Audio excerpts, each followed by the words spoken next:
Hello friend, Kuldeep sir के नाम से यूट्यूब चैनल में आप सभी का हार्दिक स्वागत अभिनंदन है। वीडियो के अगली कड़ी में एक नया एमसीक्यू वीडियो हम आपके सामने लेके आए हैं। अभी तक हम टोटल 12 एमसीक्यू वीडियो सॉल्व कर चुके हैं। टोटल 12 एमसीक्यू वीडियो हम सॉल्व कर चुके हैं। आज जो हमारा एमसीक्यू वीडियो है वो 13वां एमसीक्यू वीडियो रहता है, जिसके अंदर हम डिटेल से डिस्कशन करेंगे। और जो है फर्स्ट हमारा जो है क्वेश्चन रहता है जो हम डिस्कस करने जा रहे हैं। उससे पहले वीडियो को लाइक कर दीजिएगा, शेयर कर दीजिएगा, और अगर आपने नहीं किया है तो चैनल को सब्सक्राइब कर दीजिएगा। अपने दोस्तों को भी सब्सक्राइब करने के लिए बोलिएगा। अपने फ्रेंड सर्कल में ज़्यादा से ज़्यादा इसको शेयर करिएगा। और जो है चलते हैं फर्स्ट क्वेश्चन की तरफ। The nurse is caring for a client who is at risk for Altered fluid balance. एक नर्स केयर कर रही है क्लाइंट की। क्लाइंट जो अल्टर्ड फ्लूइड बैलेंस पे है। Which sign and symptom of dehydration would the nurse expect to find in this client. कौन सा जो है साइन सिम्टम जो है डिहाइड्रेशन का वो एक्सपेक्ट करेगी नर्स फाइंड करने के लिए उस क्लाइंट के अंदर। सेलेक्ट ऑल दैट अप्लाई, नीचे दिए गए में से सिलेक्ट करना है।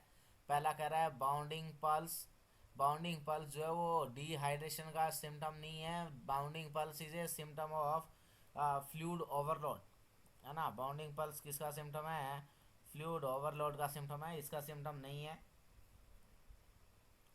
दूसरा क्वेश्चन कह रहा है इंक्रीज हीमेटोक्रीट। हीमेटोक्रीट बढ़ गया है किसी पेशेंट का।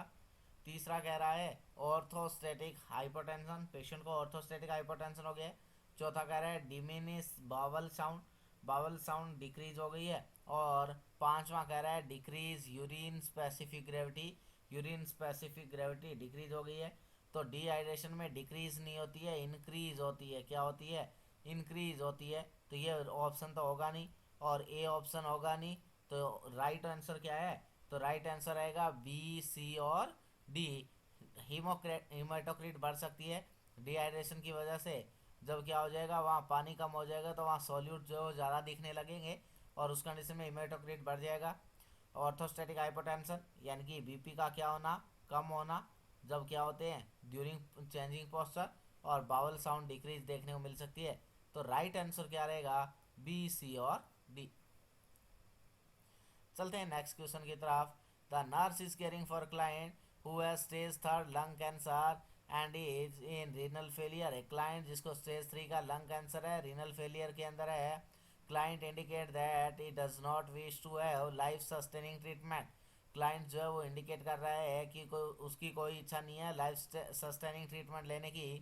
And want to die a natural death, और मरना चाहता है। जो नेचुरल डेथ है, नेचुरली वो क्या है, मरना चाहता है। What document does the nurse anticipate this completing. कौन सा डॉक्यूमेंट जो है नर्स एंटिसिपेट करेगी इस क्लाइंट के लिए कंप्लीट करने के लिए, ये बताना है। तो यहाँ क्या है, हमारे पास ऑप्शन नहीं दिए गए हैं, जो है टाइपिंग मिस्टेक है। पर क्या करना होता है, अगर ऐसी कंडीशन हो तो उस कंडीशन में अगर हमारे पास क्या है, पेशेंट जो है, पेशेंट के लिए कोई रिससिटेट ऑर्डर नहीं है और पेशेंट जो है ट्रीटमेंट वगैरह लेने के लिए जो है विलिंग नहीं हो रहा है, तो उस कंडीशन में हमारे पास एक फॉर्म होता है और उस फॉर्म को हम बोलते हैं डीएनआर फॉर्म।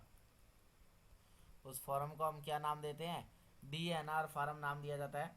तो हम क्या करा लेते हैं, पेशेंट जो है वो डीएनआर फॉर्म जो है उसके अंदर क्या कर देता है, अपनी सारी की सारी जो है तो अपनी जो है पेशेंट से कंसेंट ले लिए जाते हैं और वहाँ सारी की सारी बातें जो है लिख दी जाती है। वहाँ उसका कोल्ड स्टेटस क्या है, उसका हाइड्रेशन स्टेटस क्या है, ट्यूब फीडिंग चल रही थी, आर्टिफिशियल एयर वे पे था, कैसे था, यानी उसमें सारा डिटेल डाल दिया जाता है। और जो है डीएनआर जो है ये क्या होता है, लीगली बाइंडिंग डॉक्यूमेंट होता है। अगर आपको पूछ लिया जाए कि लीगल बाइंडिंग डॉक्यूमेंट कौन है, तो लीगल बाइंडिंग डॉक्यूमेंट होता है DNR form. Legal binding document, legal binding document होता है कौन? DNR form.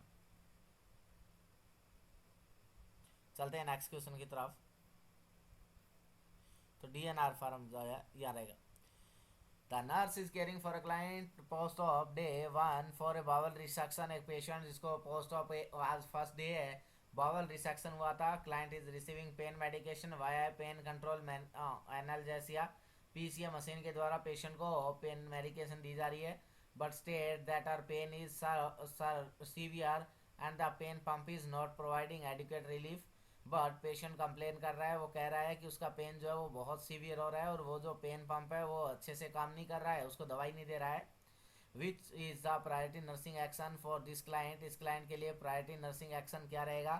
पहला कह रहा है assess vital sign and pain for location, quality and intensity. Patient के लिए इंटेंसिटी क्या है, क्वालिटी क्या है, और वो जो है लोकेशन कौन सी है पेन की, और उसके वाइटल साइन क्या है, उनको एसेस करेगी। दूसरा, reposition the client at of bed elevate 30 degree.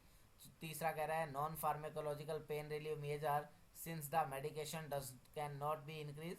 और चौथा कह रहा है press the PCA button to deliver a bolus. तो ये नहीं, ये भी नहीं और ये भी नहीं, तो क्या करना है आपने? पेन का लोकेशन क्या है, पेन की इंटेंसिटी क्या है, पेन का ड्यूरेशन क्या है, पेन की क्वालिटी क्या है, और उसके वाइटल साइन क्या है, ये सारी की सारी बातें आपने क्या करनी है?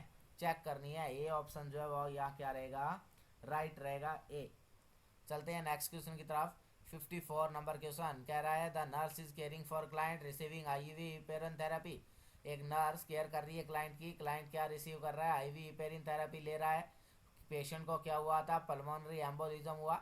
विच lab value would the nurse expect to order on this client? कौन सी लैब वैल्यू जो है नर्स एक्सपेक्ट करेगी कि इस क्लाइंट के लिए ऑर्डर की जाएगी? पहला कह रहा है हीमेटोक्रीट, कि इस पेशेंट के लिए हीमेटोक्रीट ऑर्डर की जाएगी। दूसरा कह रहा है कि पेशेंट के लिए एचडीएल और एलडीएल हाई डेंसिटी लिवोप्रेटिन और एलडीएल लो डेंसिटी लिवोप्रेटिन ऑर्डर किए जाएंगे। तीसरा कह रहा है पीटी, पीटीटी और आईएनआर ऑर्डर किया जाएगा। और चौथा कह रहा है ट्रोपोनिन लेवल। तो ट्रोपोनिन लेवल हम जो है कब चेक करते हैं? एमआई वाले पेशेंट में H D L L D L जब ये क्या करते हैं, हम एल एफ टी वगैरह टेस्टिंग करते हैं उस दौरान करते हैं। और यहाँ हमें बोला गया था पल्मोनरी एम्बोलिज्म के लिए हिपेरिन चल रही है, तो हम क्या करेंगे? हिपेरिन का पता लगाने के लिए, हिपेरिन और वारफेरिन की इफेक्टिवनेस का पता लगाने के लिए पीटी और आईएनआर टेस्ट करवाते हैं। तो यहाँ राइट आंसर क्या रहेगा? सी आंसर जो वो क्या रहेगा? राइट रहेगा, सी।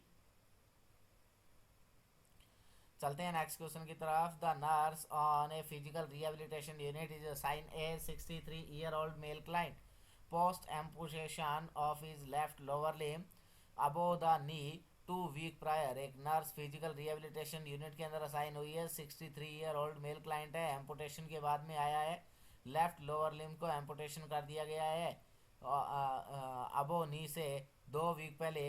Client has history of peripheral vascular disease, patient को पेरिफेरल वास्कुलर डिजीज का हिस्ट्री था डायबिटीज़ की वजह से।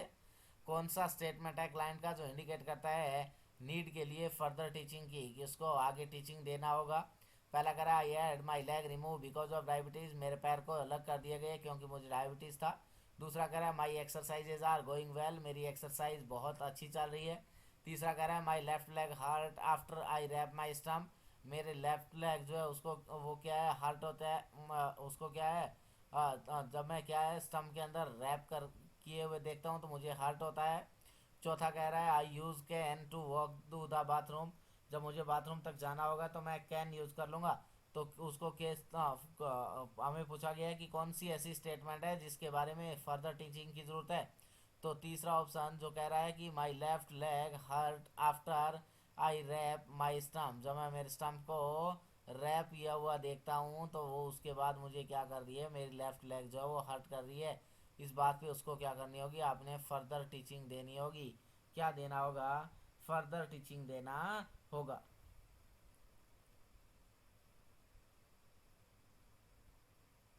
चलते हैं नेक्स्ट क्वेश्चन की तरफ। The nurse is caring for a client admitted to ICU following a heart attack, एक हार्ट अटैक के बाद में आईसीयू के अंदर एडमिट है patient.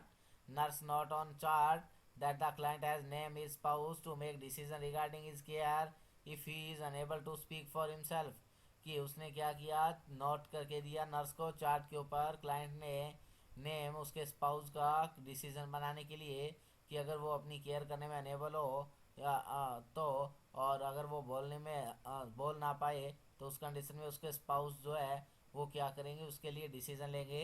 What is the name of the document the client has sign, कौन सा ऐसा नाम है उस डॉक्यूमेंट का जिस पे क्लाइंट ने साइन किया होगा, ये बात बतानी है। तो वो कौन सा डॉक्यूमेंट होता है? तो डॉक्यूमेंट का नाम होता है health care power of attorney. क्या? अगर ऐसी कंडीशन हो तो उस कंडीशन में health care power of attorney क्या किया जाता है, साइन किया जाता है। तो यह क्या रहेगा, health care power of attorney. चलते हैं नेक्स्ट क्वेश्चन की तरफ। और नेक्स्ट क्वेश्चन कह रहा है the nurse is reviewing lab on a client receiving IV Perrin.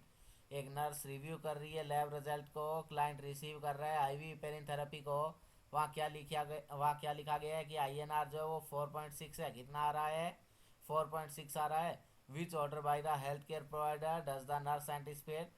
कौन सा ऐसा जो है ऑर्डर जो है वो हेल्थ केयर प्रोवाइडर को के ऑर्डर को नर्स ने ध्यान में रखना है।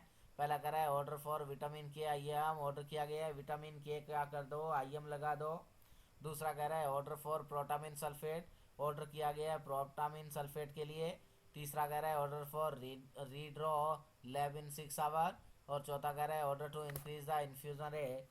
तो हमें क्या करना है, कौन सा ऐसा नर्स कौन सा ऐसा ऑर्डर है जो एंटिसिपेट करेगी।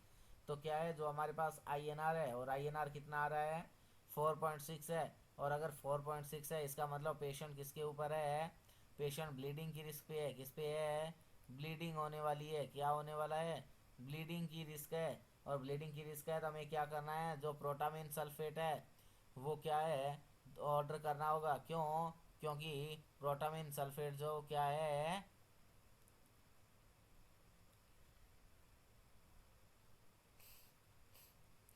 एंटीडोट है। किसका, हिपेरिन का। क्योंकि हमें लिखा गया है कि हिपेरिन चल रहा है ना। तो हिपेरिन का एंटीडोट कौन है, प्रोटामिन सल्फेट। और हमें क्या है, ब्लीडिंग की चांस पे पेशेंट, तो हमें ब्लीडिंग से प्रिवेंट करने के लिए हमें क्या करना है, एंटीडोट देना है। और हिपेरिन का एंटीडोट कौन है, प्रोटामिन सल्फेट। और विटामिन के जो है ये किसका एंटीडोट है, वारफेरिन का एंटीडोट रहता है विटामिन के, है ना। तो बी ऑप्शन रहेगा राइट, प्रोटामिन सल्फेट एडमिनिस्टर करना है।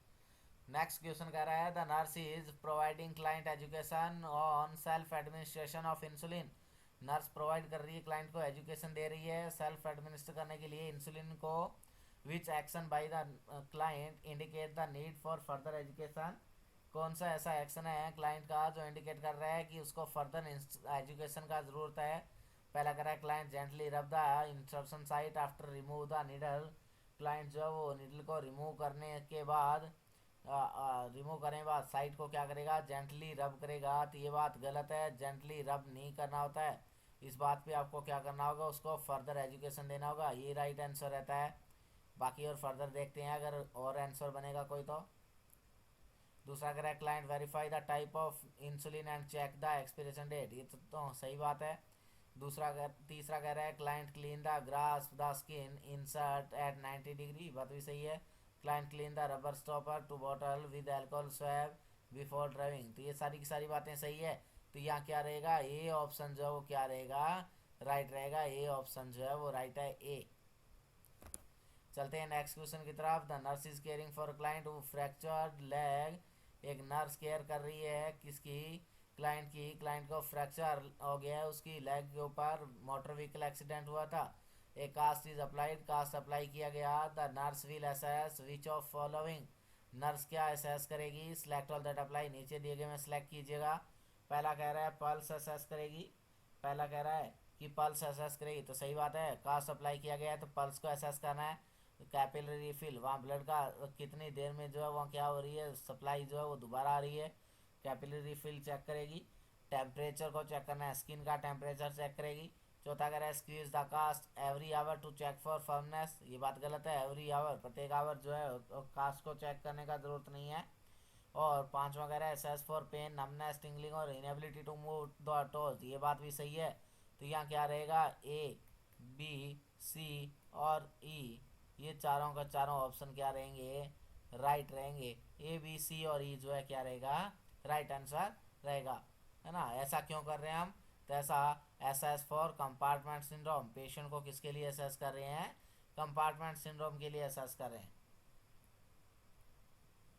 S for compartment syndrome. क्या है कंपार्टमेंट सिंड्रोम, तो compartment syndrome most common complication, cast का मोस्ट कॉमन कॉम्प्लिकेशन है कौन, कंपार्टमेंट सिंड्रोम। चलते हैं नेक्स्ट क्वेश्चन की तरफ। The nurse is providing post of education to client who had a splenectomy. एक नर्स प्रोवाइड कर रही है, पोस्ट ऑफ एजुकेशन दे रही है क्लाइंट को, जिसका क्या हुआ है, स्प्लीनेक्टमी हुआ है, स्प्लीन रिमूवल कर दिया गया है, उस पेशेंट को पोस्ट ऑफ एजुकेशन दिया जा रहा है नर्स के द्वारा, with statement by the client indicate that the nurse teaching was successful. कौन सा नीचे दिए गए में स्टेटमेंट है जो क्लाइंट का इंडिकेट कर रहा है कि नर्स के द्वारा दी गई टीचिंग सक्सेसफुल हो गई है। पहला कह रहा है, you can resume yoga classes in 2 week, मैं अपनी 2 वीक के अंदर योगा क्लासेस शुरू कर दूंगी।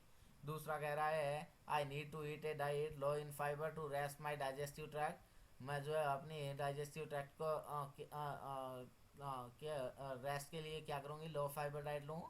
तीसरा कह रहा है, I will need to be careful when I go to the NFL game next month, जब मैं नेक्स्ट मंथ गेम के लिए जाऊँ तो मुझे ध्यान रखना है।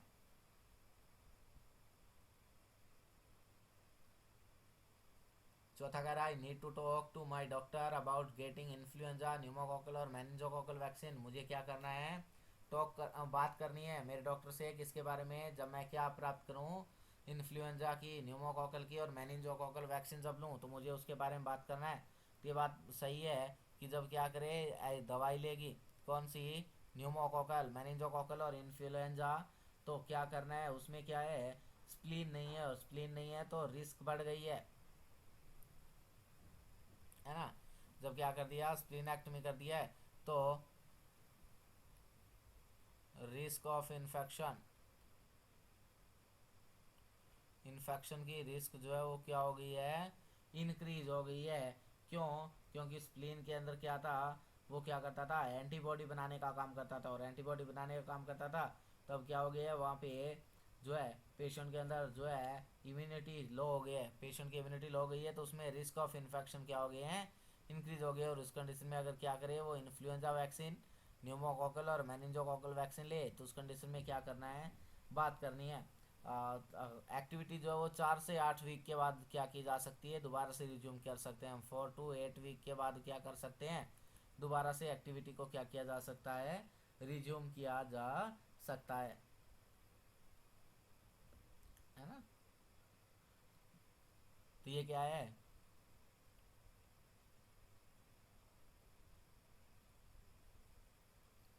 कुछ इंपॉर्टेंट क्वेश्चंस थे जिनके बारे में हमने डिस्कशन किया। नेक्स्ट लेक्चर में हम जो है फर्दर वीडियो के बारे में डिस्कशन करेंगे। आज के लिए इतना ही। अगर वीडियो पसंद आया है तो लाइक करिएगा, शेयर करिएगा और चैनल को सब्सक्राइब करना ना भूलिएगा। लाइक करिएगा, शेयर करिएगा और चैनल को सब्सक्राइब करना ना भूलिएगा। Thank you so much.